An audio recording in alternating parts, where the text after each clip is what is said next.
मधुबन के बाबा, मधुबन के बाबा मुरली वाले, आपका क्या कहना, आपका क्या कहना। ओम शांति। आज 19 जुलाई 2024 के साकार मधुर महावाक्य हैं। आज मीठे मीठे बाबा दादा बोले, मीठे बच्चे, तुम्हें डबल सिर ताज राजा बनना है तो खूब सर्विस करो, प्रजा बनाओ। संगम पर तुम्हें सर्विस ही करनी है, इसमें ही कल्याण है। बाबा ने कहा, मीठे बच्चे, तुम्हें डबल सिर ताज राजा बनना है तो खूब सर्विस करो, प्रजा बनाओ। संगम पर तुम्हें सर्विस ही करनी है, इसमें ही कल्याण है। बाबा ने आज प्रश्न पूछा कि पुरानी दुनिया के विनाश के पहले हरेक को कौन सा श्रृंगार करना है। और उत्तर में बाबा ने समझाया कि तुम बच्चे योग बल से अपना श्रृंगार करो, इस योग बल से ही सारा विश्व पावन बनेगा। तुमको अब वानप्रस्थ में जाना है, इसलिए इस शरीर का श्रृंगार करने की ज़रूरत नहीं। यह तो वर्थ नॉट पैनी है, इससे ममत्व निकाल दो। विनाश के पहले बाप समान दिल, समान रहम दिल बन अपना और दूसरों का श्रृंगार करो, अंधों की लाठी बनो। ओम शांति। अब यह तो बच्चे अच्छी रीति समझ गए हैं कि बाप आते हैं पावन बनने का रास्ता बताने। उनको बुलाया जाता है इसी एक बात के लिए कि आकर हमको पतित से पावन बनाओ, क्योंकि पावन दुनिया पास्ट हो गई, अब पतित दुनिया है। पावन दुनिया कब पास्ट हुई, कितना समय हुआ, ये कोई नहीं जानते। तुम बच्चे जानते हो, बाप फिर इस तन में आया हुआ है। तुमने ही बुलाया है कि बाबा आकर हम पतितों को रास्ता बताओ कि हम पावन कैसे बने। यह तो जानते हो कि हम पावन दुनिया में थे, अभी पतित दुनिया में है। अभी ये दुनिया बदल रही है। नई दुनिया की आयु कितनी और पुरानी दुनिया की आयु कितनी है, ये कोई भी नहीं जानते। पक्का मकान बनाओ तो कहेंगे इसकी आयु इतने वर्ष होगी, कच्चा मकान बनाएंगे तो कहेंगे इसकी आयु इतने वर्ष होगी। समझ सकते हैं कि ये कितने वर्ष तक चल सकता है। मनुष्यों को ये पता ही नहीं कि यह जो सारी दुनिया है उनकी आयु कितनी है, तो ज़रूर बाप को आकर बताना पड़े। बाप कहते हैं, बच्चे, अब ये पुरानी पतित दुनिया पूरी होनी है, नई पावन दुनिया स्थापन हो रही है। नई दुनिया में बहुत थोड़े मनुष्य थे। नई दुनिया है सत्युग, जिसको सुख धाम कहते हैं। यह है दुख धाम, इसका अंत ज़रूर आना है। फिर सुख धाम की हिस्ट्री रिपीट होनी है, सबको ये समझाना है। बाप डायरेक्शन देते हैं कि अपने को आत्मा समझ बाप को याद करो और फिर औरों को भी ये रास्ता बताओ। लौकिक बाप को तो सब जानते हैं, पारलौकिक बाप को तो कोई जानते नहीं, सर्वव्यापी कह देते हैं। कच्छ मच्छ अवतार या 84 लाख योनियों में ले गए हैं। दुनिया में कोई भी बाप को नहीं जानते। बाप को जाने तब समझें। अगर पत्थर ठिक्कर में है तो वर्षे की बात ही नहीं ठहरती। देवताओं की भी पूजा करते हैं, परंतु कोई का ऑक्यूपेशन नहीं जानते, बिल्कुल ही इन बातों में अनजान हैं। तो पहली पहली मूल बात समझानी चाहिए। सिर्फ चित्रों से कोई समझ न सके। मनुष्य बेचारे न बाप को जानते हैं न रचना को जानते हैं कि शुरू से लेकर ये रचना कैसे रची। देवताओं का राज्य कब था, जिनको पूजते हैं कुछ भी पता ही नहीं है। समझते हैं कि लाखों वर्ष सूर्यवंशी राजधानी चली, फिर चंद्रवंशी लाखों वर्ष चले। इसको कहा जाता है अज्ञान। अभी तुम बच्चों को बाप ने समझाया है, तुम फिर रिपीट करते हो। बाप भी रिपीट करते हैं ना, ऐसे समझाओ, पैगाम दो, नहीं तो राजधानी कैसे स्थापन होगी। यहाँ बैठ जाने से नहीं होगा। हाँ, घर में बैठने वाले भी चाहिए, वह तो ड्रामा अनुसार बैठे हैं। यज्ञ की संभाल करने वाले भी चाहिए। बाप के पास कितने बच्चे आते हैं मिलने के लिए, क्योंकि शिव बाबा से ही वर्षा लेना है। लौकिक बाप के पास बच्चा आया तो वो समझेंगे कि हमको बाप से वर्षा लेना है। बच्ची तो जाकर हाफ पार्टनर बनती है। सत्युग में कभी मिल्कियत आदि पर झगड़ा होता ही नहीं। यहाँ झगड़ा होता है काम विकार पर। वहाँ तो ये 5 भूत होते नहीं तो दुख का नाम निशान नहीं, सब नष्ट मोहा होते हैं। यह तो समझते हैं कि स्वर्ग था जो पास्ट हो गया, चित्र भी है, परंतु यह ख्यालात तुम बच्चों को अभी आते हैं। तुम जानते हो कि यह चक्र हर 5000 वर्ष के बाद रिपीट होता है। शास्त्रों में कोई यह नहीं लिखा है कि सूर्यवंशी चंद्रवंशी डिनाइस्टी 2500 वर्ष चली। अखबार में पढ़ा था कि बड़ौदा के राजभवन में रामायण सुन रहे हैं।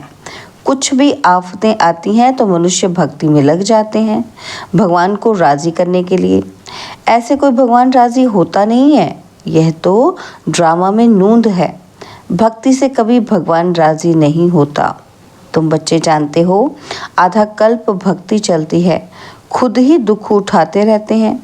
भक्ति करते करते सब पैसे खलास कर देते हैं। यह बातें तो कोई विरले ही समझेंगे जो बच्चे सर्विस पर हैं। वह समाचार भी देते रहते हैं। समझाया जाता है कि यह ईश्वरीय परिवार है। ईश्वर तो दाता है, वह लेने वाला नहीं है। उनको तो कोई भी देते नहीं और ही सब बर्बाद करते रहते हैं। बाप तुम बच्चों से पूछते हैं कि तुमको कितने अथाह पैसे दिए, तुमको स्वर्ग का मालिक बनाया, फिर वे सब कहाँ गया? इतने कंगाल कैसे बने? और अभी मैं फिर आया हूँ।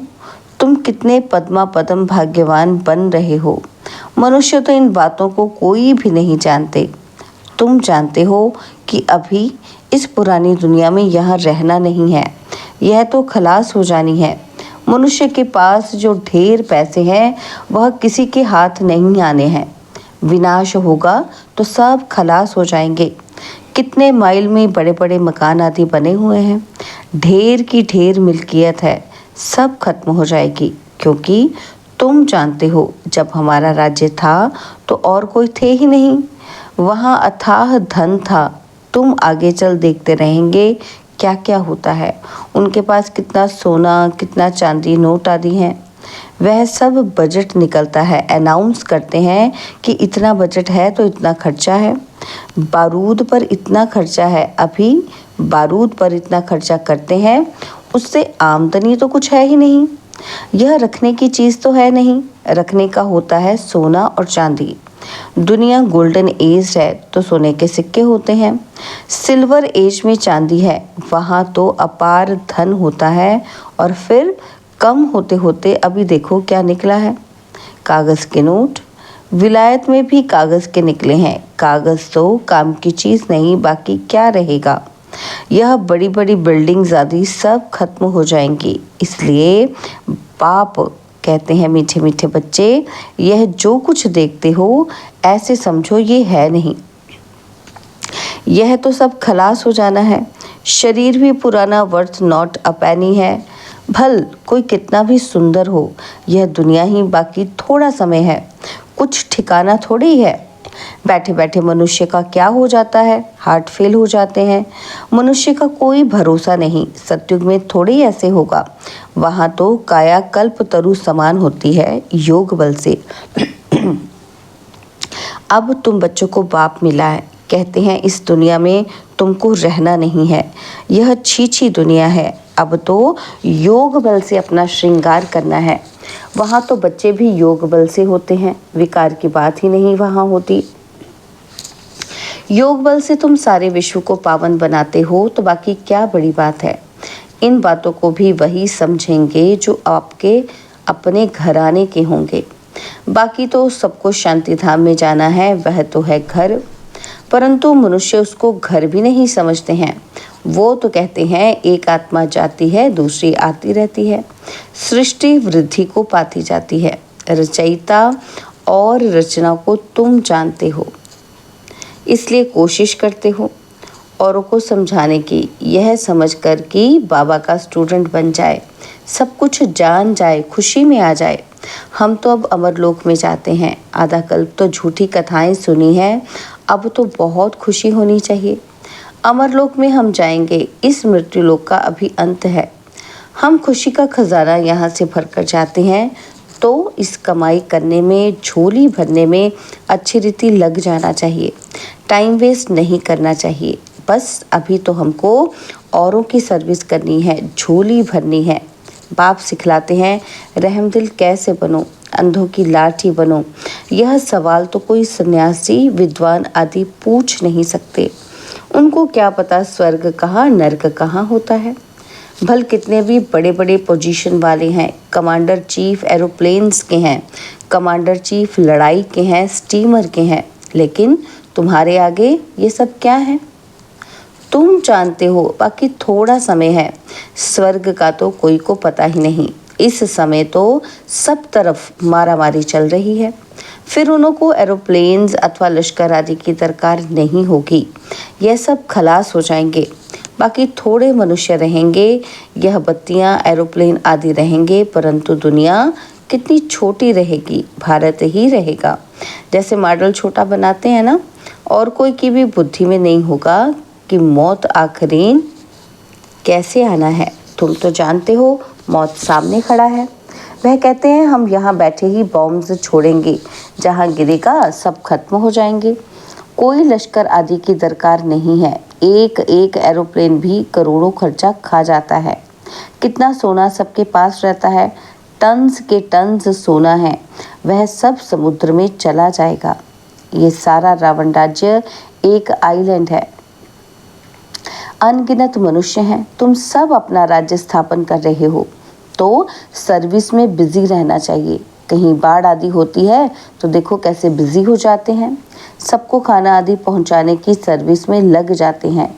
पानी आता है तो पहले से ही भागना शुरू करते हैं। तो विचार करो सब कैसे खत्म होंगे। सृष्टि के ऑलराउंडर सागर हैं।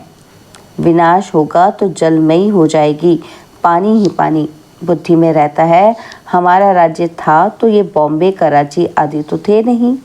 भारत कितना छोटा जाकर रहेगा, सो भी मीठे पानी पर। वहाँ कुएं आदि की दरकार नहीं, पानी बड़ा स्वच्छ पीने का रहता है। नदियों पर तो खेल पाल करते हैं, गंदगी की कोई बात ही नहीं। नाम ही है स्वर्ग अमर लोक। नाम सुनकर ही दिल होती है कि जल्दी जल्दी बाप से पूरा पढ़कर वर्षा ले लेवें, पढ़कर और फिर पढ़ावें, सबको पैगाम दें। कल्प पहले जिन्होंने वर्षा लिया है वह ले लेंगे। पुरुषार्थ करते रहते हैं क्योंकि बेचारे बाप को नहीं जानते हैं। बाप कहते हैं पवित्र बनो। जिनको हथेली पर बहिष्ठ मिलेगा वह क्यों नहीं पवित्र रहेंगे? बोलो, हम क्यों नहीं एक जन्म पवित्र रहेंगे, जबकि हमें विश्व की बादशाही मिलती है। भगवानुवाच, तुम इस अंतिम जन्म में पवित्र बनेंगे तो पवित्र दुनिया के मालिक बनेंगे 21 जन्म के लिए। सिर्फ यह एक जन्म मेरी श्रीमत पर चलो।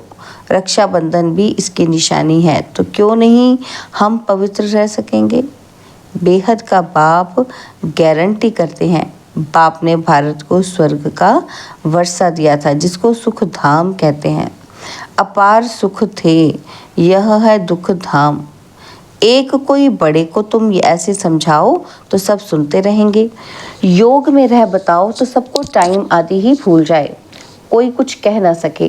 15-20 मिनट के बदले घंटा भी सुनते रहें, परंतु वह ताकत चाहिए, देह अभिमान नहीं होना चाहिए। यहाँ तो सर्विस ही सर्विस करनी है, तभी कल्याण होगा। राजा बनना है तो प्रजा कहाँ बनाई है? ऐसे ही बाप थोड़े माथे पर पाग रख देंगे। प्रजा डबल सिरताज बनती है क्या? तुम्हारी एम ऑब्जेक्ट ही है डबल सिरताज बनने की। बाप तो बच्चों को उल्लास दिलाते हैं। जन्म जन्मांतर के पाप सिर पर हैं, वह योग बल से ही कट सकते हैं। बाकी इस जन्म में क्या क्या किया है वह तो तुम समझ सकते हो ना। पाप काटने के लिए योग आदि सिखाया जाता है, बाकी इस जन्म की तो कोई बात ही नहीं। तमो प्रधान से सतो प्रधान बनने की युक्ति पाप पैट बतलाते हैं, बाकी कृपा आदि तो जाकर साधुओं से मांगो। अच्छा, मीठे मीठे सिकिलते बच्चों प्रति माता पिता, बाप दादा का याद प्यार और गुड मॉर्निंग। रूहानी बाप की रूहानी बच्चों को नमस्ते। हम रूहानी बच्चों की रूहानी बाप दादाजी को दिलवा चांद सिकवा प्रेम से नमस्ते। ओम शांति। प्यारे बाबा, मीठे बाबा, मेरे बाबा, शुक्रिया बाबा, शुक्रिया बाबा, शुक्रिया। धारणा के लिए मुख्य सार है। पहला पॉइंट है, अमरलोक में जाने के लिए संगम पर खुशी का खजाना भरना है, टाइम वेस्ट नहीं करना है, अपनी झोली भरकर रहम दिल बन अंधों की लाठी बनना है। और सेकंड पॉइंट है, हथेली पर बहिष्ट लेने के लिए पवित्र जरूर बनना है, स्वयं को सतोप्रधान बनाने की युक्तियां रच अपने ऊपर आपे ही कृपा करनी है, योग बल जमा करना है। बाबा ने आज वरदान दिया, हुजूर को सदा साथ रख कंबाइंड स्वरूप का अनुभव करने वाले विशेष पाठधारी भव। हुजूर को सदा साथ रख कंबाइंड स्वरूप का अनुभव करने वाले विशेष पाठधारी भव। बच्चे जब दिल से कहते हैं बाबा तो दिलाराम हाजिर हो जाता है, इसलिए कहते हैं हुजूर हाजिर है। और विशेष आत्माएं तो हैं ही कंबाइंड। लोग कहते हैं जिधर देखते हैं उधर तू ही तू है, और बच्चे कहते हैं हम जो भी करते हैं जहाँ भी जाते हैं बाप साथ ही है। कहा जाता है करण करावनहार, तो करणहार और करावनहार कंबाइंड हो गया। इस स्मृति में रहकर पाठ बजाने वाले विशेष पाठधारी बन जाते हैं। स्लोगन है, स्वयं को इस पुरानी दुनिया में गेस्ट समझकर रहो तो पुराने संस्कारों और संकल्पों को गेट आउट कर सकेंगे। स्वयं को इस पुरानी दुनिया में गेस्ट समझकर रहो तो पुराने संस्कारों और संकल्पों को गेट आउट कर सकेंगे। ओम शांति। और अब यह एक बहुत अच्छी वीडियो भी जरूर देखें।